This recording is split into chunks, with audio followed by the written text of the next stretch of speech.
If I had $1,000,000, if I had $1,000,000, I'd buy manga. I would buy manga. Hello everyone, I am Sammy, your devoted manga otaku, and welcome to my manga space. This is part 2 of my manga wish list for 2021, where I will cover all the shonen, seinen, yaoi, and fantasy genres on my wish list. If you haven't seen part 1, I will have a link on the screen so you can check it out, or there will be a link at the end of this video. And there I will be discussing all of the shoujo, josei, and yuri manga on my wish list. Okay, enough of the introductions. Grab a coffee or other beverage of your choice, and let's talk manga.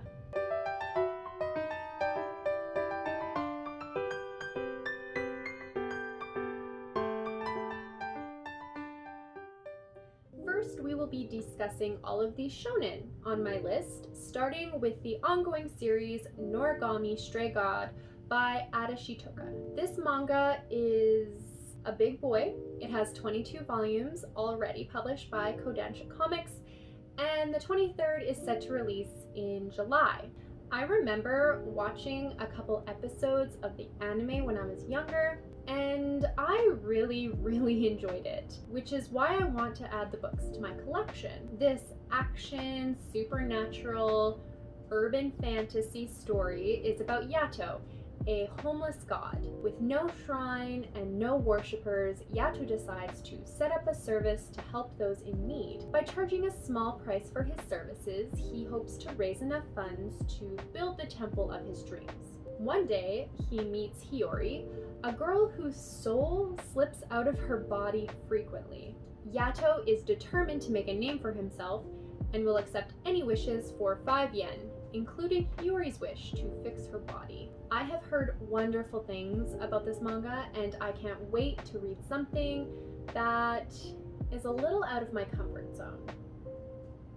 So this manga is actually one my husband recommended to me after he watched the anime adaptation, and that is Death Note by mangaka Sugumi Oba and illustrator Takashi Obata. This mystery psychological thriller series is completed at 12 volumes, all published by Viz Media. This thriller begins when Light Yagami, an intelligent student with great prospects, stumbles across a mysterious notebook called the Death Note, dropped by a rogue Shinigami. For those that don't know, a Shinigami is like a Japanese Grim Reaper. Anyways, whoever wields this mysterious book has the supernatural ability to kill any human whose name is written in the book. Light hopes to use the Death Note to rid the world of crime and evil, but when criminals begin dropping like flies, the authorities send a legendary detective to track down the killer. I really want to read this. The concept is so intriguing. I've seen so much talk about this series, and I want to know why people love it so much. The next shonen manga series on my list is a psychological drama, suspense, coming-of-age story, and it's called The Flowers of Evil by Shuzo Oshimi. Published by Vertical Comics, The Flowers of Evil is a completed series with 4 omnibus volumes available. The story takes place and focuses on Takeo, a lonely teen who has a crush on his peer, Nanako. One day, Takeo finds Nanako's gym clothes and impulsively steals them. Sawa, Takeo's somewhat strange classmate, catches him in the act and promises to keep his secret if he agrees to a contract with her. I'm not gonna lie, this manga sounds weird and perverted and manipulative, and I'm all for it. I don't know why, but recently I've been getting the urge to read grittier and darker manga. Plus, Oshimi Sensei is also the mangaka of Blood on the Tracks, which I've heard is an amazing psychological horror manga. It too is on my wish list, and I will be talking about it later in this video. Once I start buying manga off this list, I think this is going to be one of the first series that I collect. Ah yes, Inuyasha by Rumiko Takahashi. An oldie, but a goldie. I still have fond memories of staying up until 11 p.m. to catch this anime on YTV. You know, back in the day where if you missed an episode of a show, you were This manga will be the death of me. And my wallet. It clocks in at a total of 18 omnibus volumes. It's 56 volumes long.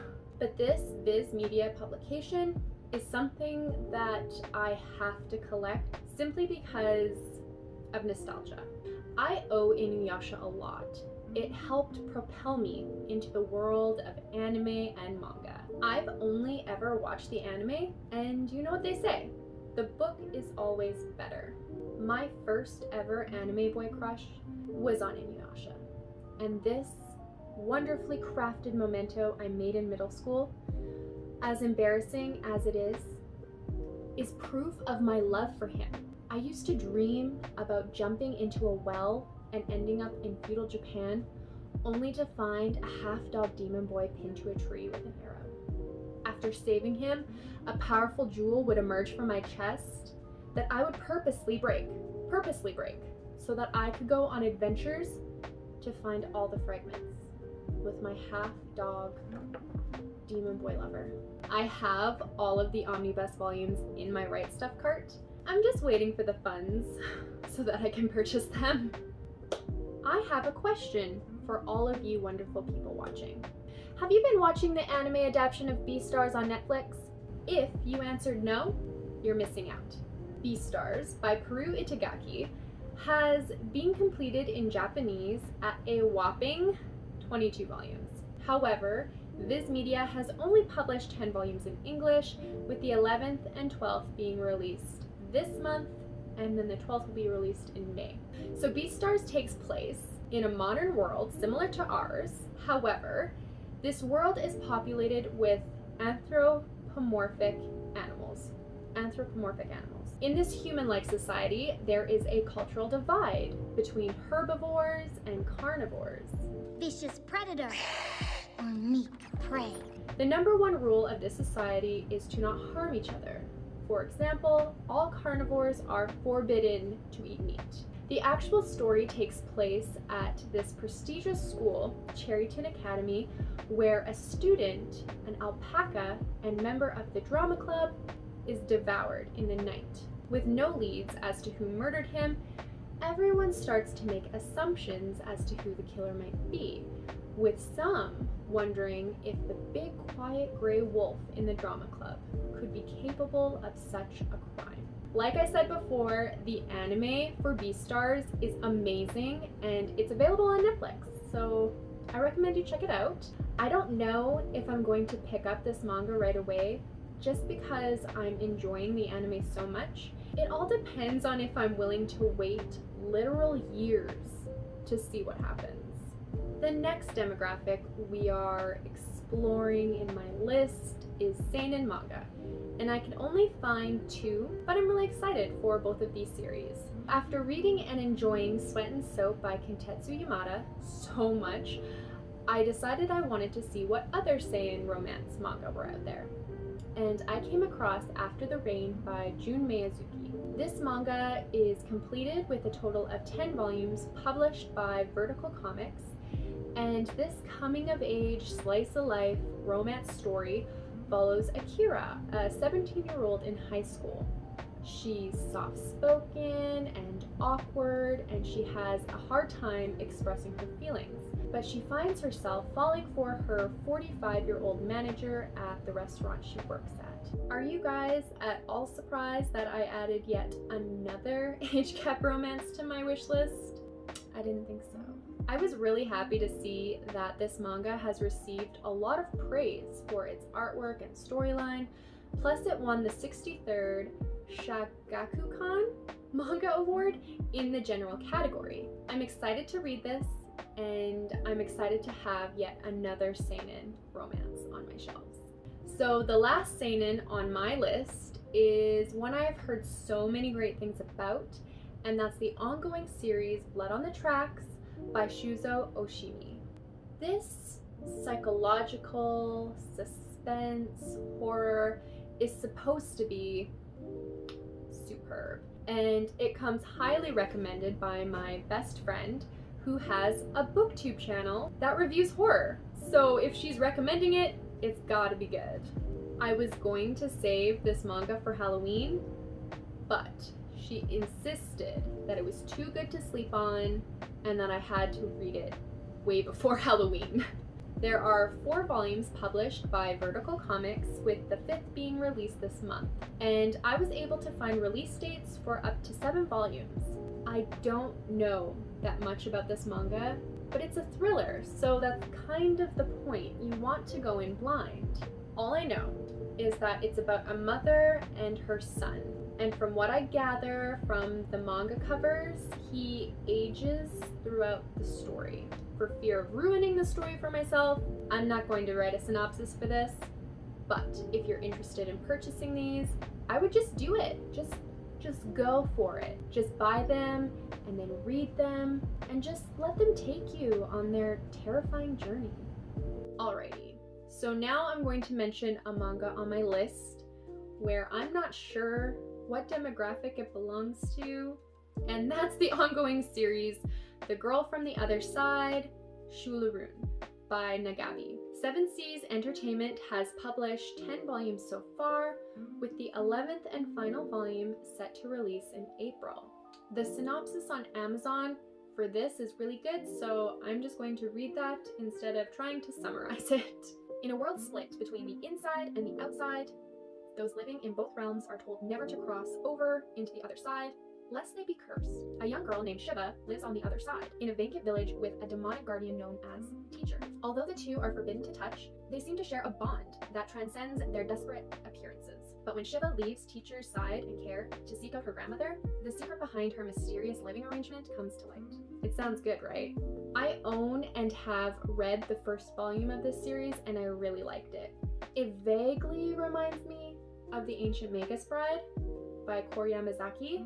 I'm not really sure what avenue this manga is going to take, but I don't get the feeling that it'll be romantic in any way. It's a dark, creepy fantasy, and the art lends well to those genres and the narrative. I can't wait to continue this storyline. Maybe I'll also review it, because the last one comes out in April, so that could be fun. Time to talk about some yaoi on my wish list, and we're starting with the series Candy Color Paradox by Isaku Natsumi. When looking for some yaoi for my collection, I saw these manga and the covers and art were so appealing. Plus, I love that it's a series, which I find is harder to find in yaoi. This manga is published by Sublime, and there are 4 volumes available, with the 5th coming out in April. Basically, it's about a guy, Satoshi, who writes for a magazine company and gets teamed up with a photographer who he can't stand. The two are complete opposites in personality and reporting methods, which causes them to bicker constantly. But as the duo spends more time together, their feelings start to get a little sweeter. It sounds sweet, it sounds fun, and I'm eager to add it to my bookshelves. And the very last manga on my wish list is a Sublime publication, and that's Jackass by Scarlet Barrico. This is a one-shot yaoi about a boy, Kesuke, who accidentally wears his older sister's pantyhose to gym class. This unintentionally unleashes his handsome, rich, carefree best friend's secret fetish and might change their relationship forever. When the pantyhose goes on, all bets are off. I haven't purchased a one-shot smutty yaoi in forever, and the pantyhose fetish sounds fun, and I really like the cover art. I'm looking forward to this one. And that, friends, is the end of a very long list. I'm sure some of you have read some of these manga before. I would love to know which ones you've read and what you think of them. If you're interested in watching more videos from me, you can check out my end card where I'll have links to my most recent videos.